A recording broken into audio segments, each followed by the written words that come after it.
Okay,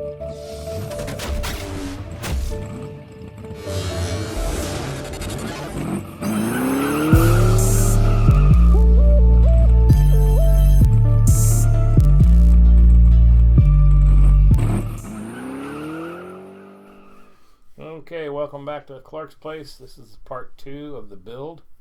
These first few photos are just of the building of a paint booth, our idea that we thought might work. But thanks for everybody for tuning into the first video. If you didn't see the first video on all the Mustang progress, it's in this Mustang playlist folder, so go back and watch the first one. That's all the teardown. And this is, what's this video, Pop? This is I guess the final, the paint mainly, and putting all the parts on, finishing the car. They would build a door, but this is our idea of put a paint booth together, wrap it with plastic, have fans, filters on the other end. We really thought we were. Yeah, if you look in the upper right hand corner, there's two big filters that we allowed air to pass through, and we thought cross flow upper right there of the paint booth there. You can see some filters. We thought some cross flow, there they are in the upper right.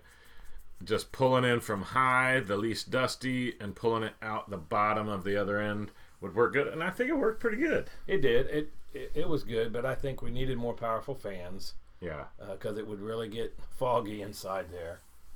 And later on we found out that it wasn't great to have the plastic wiggling every time you open the door, and I think it would release dry paint, which we'll talk about it later, but I don't know it worked if you real really good for the parts, I think. In the video, I don't think we took any photos while we were actually in the booth and while it was sucking, because all the plastic sucked in like the opposite of a Hoosier Dome. Like if you're familiar with the Hoosier Dome in Indiana, it blows that bubble up. Well, that sucked everything in, and then opening the door flexed, it expand and contract, and I think, like you said, the paint chips would. Yeah, I just.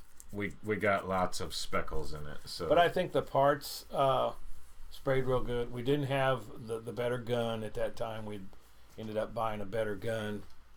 Oh yeah, that's Harbor Freight, isn't it? That's a Harbor Freight gun. Yeah, that's probably. We did some pretty good work with that. Did a lot of priming with the Harbor Freight gun, and but I think we ran into a slew of them that were just absolute trash and had corrosion in them and boogers and grease and all kinds of stuff in the nozzles and stuff we couldn't clean out. I mean, that's when we went to the FLG4 from Developus, and then the Techna Pro Light, which are that we use those basically exclusively for everything now, and airbrush and too. We wet the floor and try to keep the dust down. And I think for the most part, the parts turned out real good. The base coat, clear coat. I don't think that's clear yet. I think that's base. I don't know. That looks pretty shiny there. That might be clear. I think that's clear. Yeah. And the clear, of course, it'd get all. There's the bottom of the hood. We stressed so much about all the work that went into it. It's still not perfect, but you can kind of see a reflection of me taking a photo there. Looks pretty decent, and that's not too bad.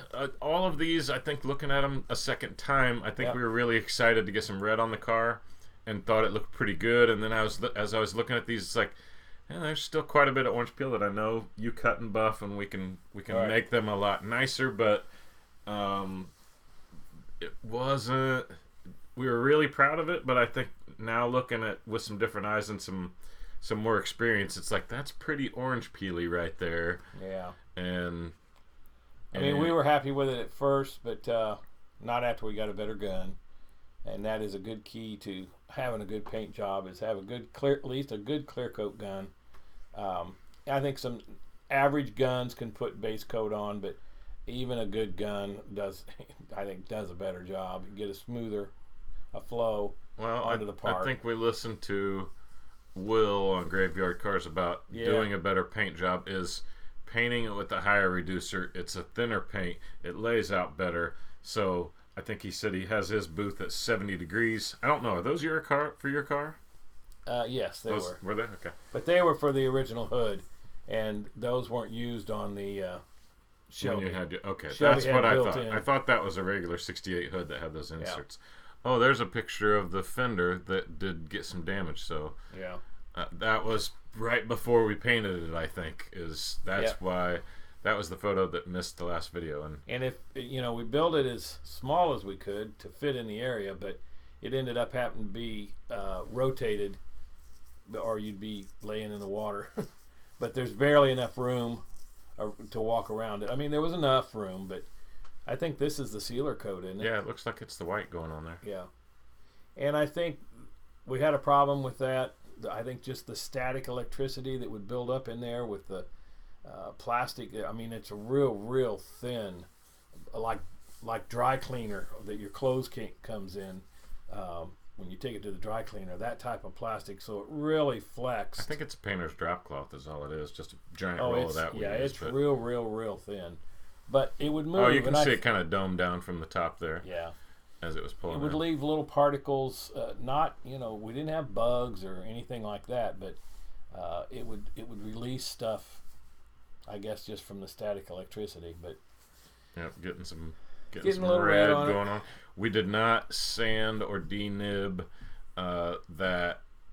What do you call it? The sealer. We did not do that, and we probably should have, or at least wiped over it, even with a tack cloth, to knock off any little peaks, because that's what stood up, I think, with the flexing of the plastic. Well, we're getting to that, and we show all the catastrophe that happens. So, but as far as stay tuned here. As far as painting and having the dust-free environment, I think that worked out really good. I mean, of course, we're making it closer to what a real paint booth would be. And I think that this body, like the body there, turned out really nice. It did. But you'll see in some later photos we had some trash and some things in it as well. But I think we weren't in and out with all those parts. We were just spraying the whole body all at once, and it turned out pretty darn neat, like a piece of plastic, what the look that we always think when we just put the base down. But I think not denibbing and not there's a pair of shoes that there's a catastrophe there. One pair of Jordans was harmed in the making of this film. That's right. Well, so much water on the floor, and that paint had nowhere to go. It would lay on the top of the water, and as you walked around, you're splashing it and caking it on your shoes. So I see why they put grates in paint booths, and they're sucking the air down because you're just walking in it. But yeah, I mean, we were pretty happy with that. And then I had to travel up to Indiana, and Chris and our friend Doug started doing a little, I don't know, better look at the thing, and maybe start some wet sanding. I can see a couple little pieces of trash buffing on the car. Right there. They were finding little trash in it, and then when they would sand it, it would turn white, which was the sealer coming up through imagine the nibs. Imagine you've got a bump on the car. You paint over that bump white. That white is now a bump, and then you spray red over the top of all of that, and then you spray clear over the top of that. Well, that bump, when you sand the top of that bump off, it goes down to the color of the primer or the sealer. Yeah. It's white, and shaves it off and makes a little white donut or a white dot, and boy, we got riddled. We learned a huge lesson on this car. Is you got to denibbing it, and you got to denib it. You have to. I mean, we did not do that on the floor and inside things. We didn't worry about those because all those get covered up. Well, you started to, I think, clean it up, and you were getting ready to maybe start polishing. I mean, you can see there. Yeah, we took down the paint booth. That's not doing anything to it. It looks pretty good, pretty shiny, and it's like, oh, this, I don't think you've polished anything there. That's just the regular paint. But I think you were thinking, this, a little cut and buff on this, it'll be awesome. And that's what you were saying as you went out of town. Right. And I started working on it and just revealed a can of worms, so to speak, here. Right. It was pretty decent there. The body all turned out, and like you said, we didn't do anything to the interior. Probably the engine compartment or the bottom of the car. Yeah, they stayed pretty much like that. We taped all that off and just resprayed the outside of the car. But all the inside there, it's got a good, decent coat of clear on it, but we weren't going for super shine. But the bottom of it, we were going for a pretty nice finish. So you can see it's more like some of the Dodges that it got full body paint everywhere. Yeah, I didn't do the red oxide underneath. There's the subframe connectors. We instead of drilling them out, we welded all those on so they're not coming off. Of course, those all got painted. There's a good shot of them. But yeah, the bottom really turned out nice, and we didn't have to reshoot that at all. Yeah, here's the start of the sanding and kind of revealing of some of our issues. We're dull, you sand the clear down to get rid of any orange peel or any trash in it, and then that's where the white dots started popping up. Yeah, I think I started putting on, since I knew we're repainting the engine compartment or the inner fenders. Well, I think at this point you hadn't left yet because we hadn't revealed, because you're kind of scuffed. Yeah, so I guess we took a bunch of pictures of it there, and there's a few things that I could put on before. Yeah, that quarter looks pretty shiny. I mean, it doesn't look bad. Yeah, that was a really nice quarter. But the main, I guess, there's a little couple white dots there. Yeah, and maybe you were thinking we might airbrush and stuff like that, but there you've got it pretty much cut. And there I was coming back through with some airbrush, thinking, we'll airbrush this, and we'll put some clear over the top of it after we fill in the color that we burnt through to the white. But then it got to be overwhelming that the measles just came through. Yeah, there's where we painted it. 12 of 18. Yeah, that's RJCJC, both his and my initials. And I think we decided to just go ahead and buff it all down, really get everything out of it, make it just super, super tight or flat. And we taped off all of our edges. And I don't know if it's already been painted again yet or not, but no, it hasn't. We repainted the whole car. Of course, we had it all taped off. And here's where you can start to see, as I started scuffing that, all the trash just revealed and it became white dots in the stuff. Yeah. And there's plenty of pictures here of it that you can see those white dots came through. And I was texting pictures of this to Dad, and he's like, "Quit sanding the paint off." I know, it's like, what are you doing? You're exposing all that stuff. But that was just scuffing, and you can see all those little white dots. I mean, it was everywhere in it, and we'd forgotten to paint those red anyway. Yeah, so we forgot to paint those, so why not repaint? Look at those giant white dots there. Yeah, and you can see the orange peel kind of around the openings there. But that's the back of the scoops where we had to add the longer screws. And there's all the dots that I went back through with the red paint. Yeah, and tried to paint it over and then put some clear. And the intent was maybe we can save the paint job with measles and put new clear over it. Clear and then buff. Look at all those white dots. Oh man, it's a mess. Yeah, and it just we weren't happy with it, so. But this could have saved the paint job. I don't know, but I think after this, you tried to buff that stuff, and it just wasn't going to be good. So I think we scuffed all this.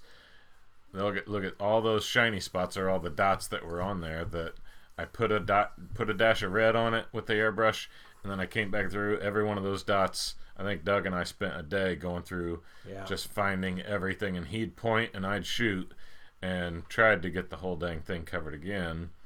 I mean, it was a good attempt. But then there's you. I think you tried to buff it, and it did not work. So I think that quarter turned out pretty good. Yeah, there were. I mean, the paint was fine, but it just, if we finished it, it was going to have white dots in it in places. Yeah. So this may have been after we repainted it. No, because there's pictures of us paint. See how? Okay, I see it. There's big burn marks on the edges. Yeah. And I think this was the first car maybe that you really buffed, trying to get a really shine out of it. Yeah. Yeah. So I think it gets sanded down further than this, but I think we taped off all the engine compartment and we left all that, and there's still some overspray of some slinging of some of your polish inside your engine compartment. That stuff is tough to get off. I don't know why we're putting the panel on there if we haven't repainted it yet. I used a program to put them in order, but maybe we didn't film that part where we repainted it. Because we're already putting the parts back on here. No, we're not, because there's shots of us painting it, I'm certain. Because I think we painted all those parts on the car like a big candy shell around the whole outside. Okay, maybe that's what we did, yeah. I'm pretty sure. And look at all that slung everywhere. Yeah, that stuff is hard to get off. You got to be careful. If you leave that stuff on there, it's forever to try to get the 3M 3-stage 1, 2, and 3 buffing and polishing compound. Yep. So I think this is where we decided it was time to. Oh, there's the rear end. After you cleaned it all off, Cleaned and it, then blasted, painted, yeah. That fast, in 5 seconds, it's restored. Yeah. That's how good you are. Yeah. See all those yellow tape lines? That's everywhere that I was going to need to paint, because you had burnt through, and so I think we pulled all that crap off, and then I think we started. Yeah, we did. Just pulled it all off. Started taping off to. Repainted all the parts. It hasn't been repainted yet. I'm saying we're putting it there to repaint. There's another blocking, cutting everything down to get all the orange peel out as much as we could, and you can see went over the whole dang car. Yeah. And all the parts too. I think were you wet sanding? Then? Yeah. Is that what you're doing? Wet sanding? Yeah, it was wet sanding. I think it ended up being there's your charger hood. We ended up having another gallon of paint that we needed. Yeah. So. Then I think we get into. I think you took note of all your upholstery, so there's several shots here of the upholstery and how the seat tracks and everything mounted. Right. I think just documentation photos for that's what once you restored everything, which I think you cut all that stuff off there. We all new foam and the frame and everything else. Similar to the 72 Challenger you just did. You did all the foam. The seat tracks had to be gone through and got cleaned, captured, so. Blasted, repainted. Yep. So, but all that stuff gets taken off, blasted, and restored. Yep. No build sheet in that car, huh? No, there wasn't any build sheet. Couldn't find it anywhere. Yeah, those are the holy grail things that are always fun to look for when you tear a car apart. Back seat. Yeah, and that's the back seat that's under the fold down. He put these all in order. I guess we took pictures and tried to sort through how they were done, but then we ended up finding we could do it with the dates. So he ended up getting them all sorted by date. Yeah, you can see the white along the edges because we might as well sand out all the orange peel, and if we got to the edge and burned through a little bit, that didn't matter. We were going to put another 2 or 3 coats of base coat anyway. But yeah, all those white lines around the little scoop there and all that stuff, I mean, that's basically the same concept. Here you are, paint some red. That's basically the same concept of those dirt nibs that as we were going over, it sand down and exposed that white. Same with the edges that you'd burn through. Yep. And we didn't rebuild the booth, I think, because we thought a lot of trash came from the booth flexing. So, I mean, we had a good day. Yeah, whether it did or not, and we just didn't prep it right by sanding, we'll never know because we're not going to rebuild the booth. We ended up using all the lumber to do the train board, which is in other videos. So I forgot that's where. And the price of 2x4s now with COVID, we're not going to do that. Yeah, here's where we kind of made it like Graveyard Cars does, and where we taped everything off.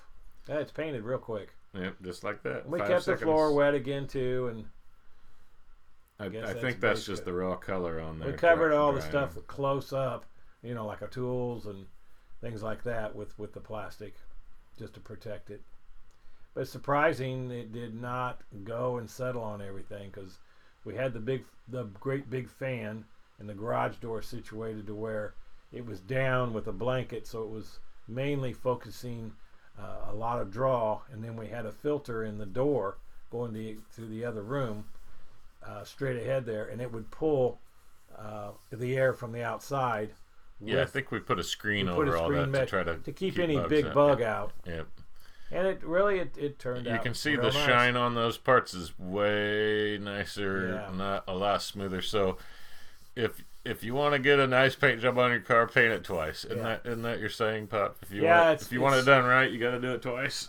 I know, and that's, I think, on the graveyard cars, they used to pre-paint, and I guess now they're finding that they got a better crew and they don't have to do that. I think is what they're saying, but we don't have a better crew, so we are who we are, and sometimes you got to paint a car twice. Yeah, but I mean, look, that laid out a lot better. It did. And Now none of that's been buffed yet. no, you spent a long time on this car buffing everything. I too. did. You can see the floor. It got a little overspray in it, so it's. I mean, it's all covered, has clear coat on it, but then it got a little bit of overspray. Yeah, but you put Dynamat on. Yeah, Dynamat went over the whole thing. For some reason, I liked the way this looked with those black headlights as you were assembling. It just had a really cool, menacing look to it there. Yeah, I can see to the left there on the floor. There's the unisteer. Oh yeah, lots of parts on the left. I forgot that's where you kind of had everything. I think that's the vintage air and the compressor and all that. All those parts started coming in, and putting the chrome around the grill opening, trying to push them in, their holders and stuff. I actually put a dent in the chrome. I had to order a piece. Is that bottom piece or the top piece? The top piece under the LBY. Actually, Bennett had to order it. It's like, be careful putting them in. They are very, very thin chrome. But all new suspension. Of course, I put the disc brakes on the front. I see the bumper brackets sticking through Bumper brackets. Of course, that has to kind of feed through. And then you got your brake lines, your fuel lines, upper and lower control arms. All that was a new. Oh, I had to buy I don't think they're called Lucas lights, but those fog lights are like Tony Branda. They're $400 or $500 for a pair of them. They are just like the original. Oh, they're pretty. And I ordered all those vent windows. The whole assembly is all brand new. I could not find a good pair that didn't have corrosion. All the underlayment down. Yeah, and so really all the stuff that would be bought to restore a real Shelby was put on this car. That's slick looking. Yeah. Anytime we get something like that, get it out of the way, we take it in the other room, put a blanket around it. There, I had them labeled clean those things. They're fiberglass. So those were new, or those were your originals? Oh, they're the original ones. But you bought new chrome for the inside for the vents. New chrome on the vents. Gotcha. And but those were the original big vent boxes. Yes. Gotcha. Okay. There's the big insulating pad that goes on the firewall. New leaf springs, new hubs. Rear end, we had that professionally. The gears, the pumpkin redone. It's a 9-inch posi. So that's all brand new. New shocks. And what else we got there? Of course, the upper and lower. What about that front under the motor brace there? Did we ever paint that, or did it go black? Or I think it was redone and painted black. I haven't ever really looked at it since. I just saw it was still looking bad there. Use a rag. That's on the actual subframe connector. And all new emergency brake cables. I see you used the rag so we didn't scuff up all right, the red. Right, that's what I was trying to say. Of course, that panel come from Tony Branda. New bumper, new backup lights, flip top. I think I had bought new underdash wiring harness for it. That's all the the vintage air control new harness box. For vintage air and all that. Yeah, that comes over and it's all.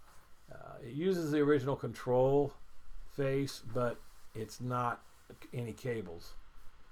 And then you got your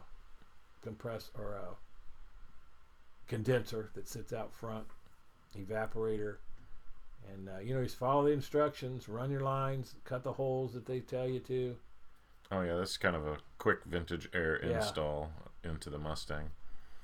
But we didn't have any GoPro cameras or anything like this. This is I think it was finished in 19 or so. Yeah. I think so. It took a couple years, I think, for you to do all of this to give the viewers an idea how long it took to do all this. And having to paint the car twice doesn't help. Yeah. That added probably another month or so of doing all that good stuff. Voltage regulator. Yeah, there's the whole underdash assembly from Vintage Air, which was really nice. Of course, redid the clutch pedals and all that stuff. They look. Did you powder coat those black? They look nice. They look really nice. Powder coated. All the vents, all the lights. All the knobs, ignition, all that stuff's brand new. There's all. The Oh, routing was tight, I can tell you that. That's It was neat looking. really Though. tight That's pretty up in cool. there. And your glove There's not much box room in the closes glove box. and all that. Yep. Yeah, huh? That's cool. That's I think one of the first times you had the rear end all put together there. Yeah. You can see you get tools everywhere. Got the radio in, vents. It's really nice that the 68, the sliding controls are all used. It's just they're electronic. There's putting the headliner in, of course, and stretching it, using the windlace, and then it's tricky trying to get that roll bar up in there and bolt it in. With the headliner, roll With bar, the headliner. all that good stuff. Interior, these are interior panels being done. There's actually welded in the base, and steering column. Getting the fold down parts. Looks like you're getting all that set up, and I think there's some of those grill. pieces that we had to fabricate in the last video we were talking about. I think that's where those little clips for the fold down, I think those actually went in and tied into that. So that's where a lot of fab work had to be done. Where the holes go, where it goes through for the roll bar, those had to be cut out of an original set, and there's a grommet goes around it. Those are unique Shelby pieces, but you can make a set by taking and being careful and cutting them. Yeah, pretty cool how most of the buffing. roll bars all hidden inside those panels there. Right. A real Shelby wood grain steering wheel. I had to buy one of those. And I don't think we really show it much, but I used a company to make power windows. It's a switch. You use the door, the regular roll-up part, but it just clicks down and clicks up. You don't crank it all the way around.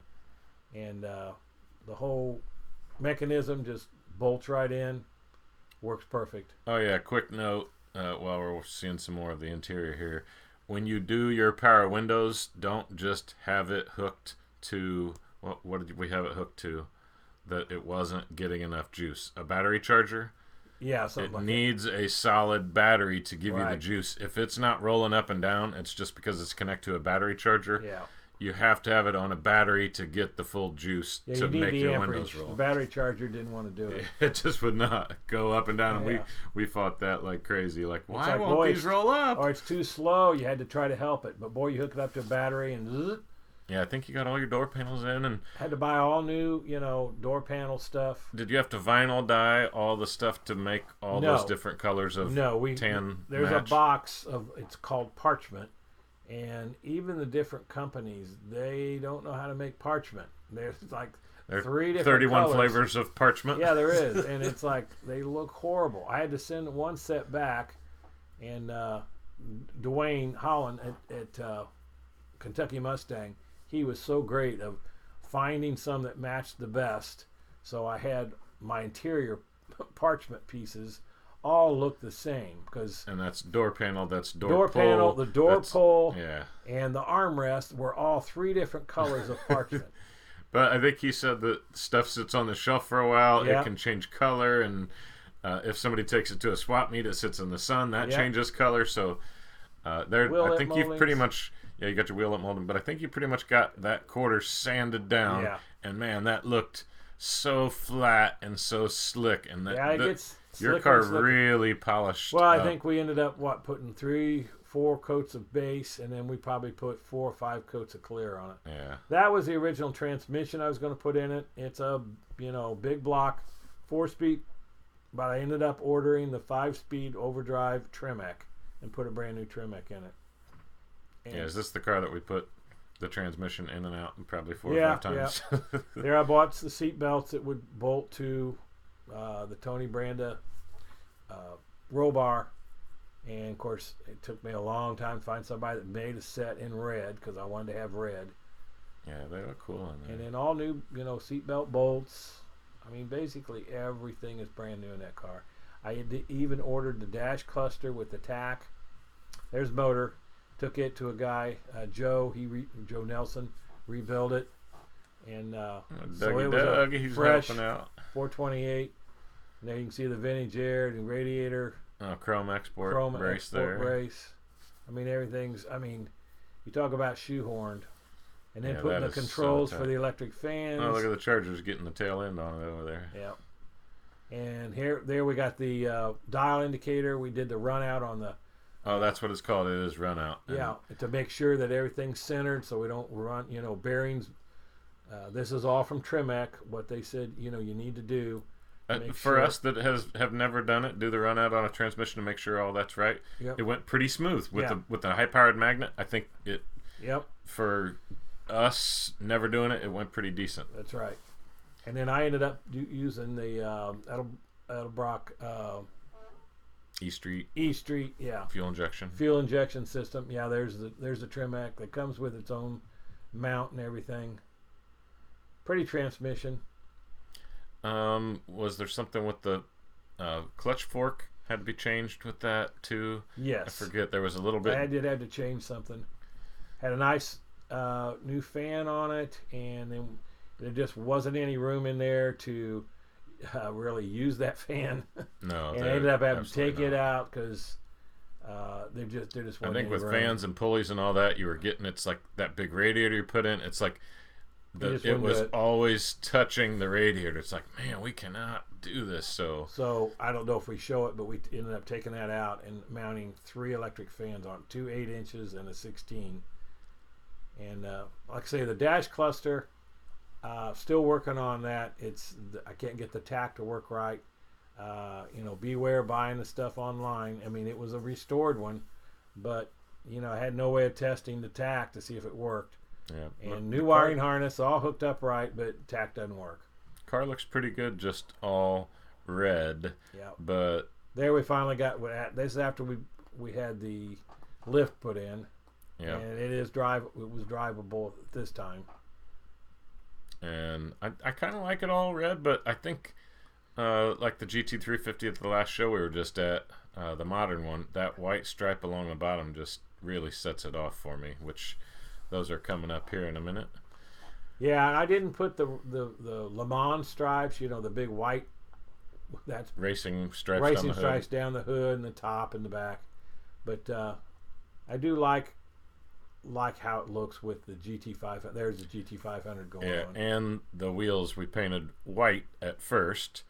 And I love that stripe on this car. I mean, that's just a really cool stripe. And then we did them all white, and then I think between the two of us, we decided you can see it's red and white on the wheels at the bottom down there. Yeah. And I think that makes for a nice, unique look here. So yeah. So these are the last pictures, and we're going to be done with this one. Pretty much done. We've got some other videos that are showing some detail stuff that you're doing, but wanted to say thanks for everybody for watching this video and kind of seeing our progress. Appreciate all the subscribers. Subscribe if you like these types of videos. We got lots of cars that we can do. Right. So so thanks for watching, and we'll see you the next car that we do. Yep, we've got lots to come here. And all right. Last photo, my favorite shot here. Didn't make it into the video, but we'll show it again. And a nice little video here at the end. Yeah. So thanks for watching. Bye-bye. Bye.